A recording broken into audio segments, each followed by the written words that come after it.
الفضل YouTube channel میں آپ کا استقبال ہے۔ اس چینل پر روزانہ قرآن پاک کی ایک آیت تلاوت مع ترجمہ اور مختصر تشریح پیش کی جا رہی ہے۔ ویڈیو اپلوڈ ہونے پر نوٹیفیکیشن پانے کے لیے اس چینل کو سبسکرائب کریں اور بیل آئیکن ضرور دبائیں۔ السلام علیکم ورحمۃ اللہ وبرکاتہ۔ میرے دینی و ایمانی بھائیوں اور بہنوں، سورہ نساء آیت نمبر 33 پیش خدمت ہے۔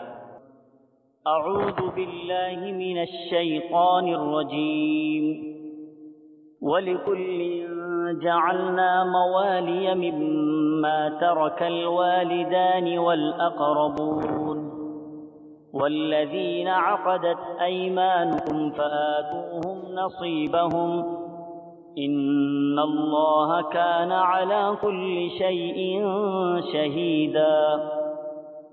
ماں باپ یا قرابت دار جو چھوڑ مرے اس کے وارث ہم ہر شخص کے مقرر کر دیے ہیں، اور جن سے تم نے اپنے ہاتھوں معاہدہ کیا ہے انہیں ان کا حصہ دو۔ حقیقتاً اللہ تعالیٰ ہر چیز پر حاضر ہے۔ حضرات، اہل عرب میں قاعدہ تھا کہ جن لوگوں کے درمیان دوستی اور بھائی چارگی کے عہد و پیمان ہو جاتے تھے وہ ایک دوسرے کی میراث کے حقدار بن جاتے تھے۔ اسی طرح جسے بیٹا بنا لیا جاتا تھا وہ بھی منہ بولے باپ کا وارث قرار پاتا تھا۔ اس آیت میں جاہلیت کے اس طریقے کو منسوخ کرتے ہوئے ارشاد فرمایا گیا ہے کہ وراثت تو اسی قاعدے کے مطابق رشتہ داروں میں تقسیم ہونی چاہیے جو ہم نے مقرر کر دیا ہے۔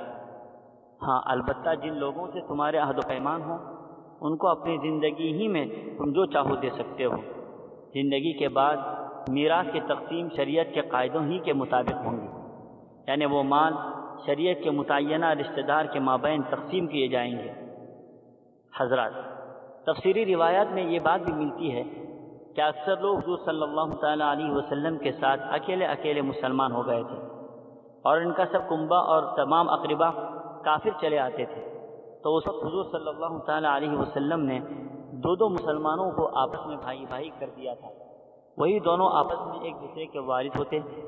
جب ان کے اقربا بھی مسلمان ہو گئے تب یہ آیت اتری کہ میراث تو اقربا اور رشتہ دار ہی کا حق ہے۔ جہاں تک منہ بولے بھائی یا بیٹا ہے ان کا تو میراث میں کوئی حق نہیں ہے۔ ہاں، زندگی میں ان کے ساتھ جو سلوک کرے یا مرتے وقت وصیت کر دے تو یہ مال انہیں مل سکتا ہے، مگر میراث میں ان کا کوئی حصہ نہیں۔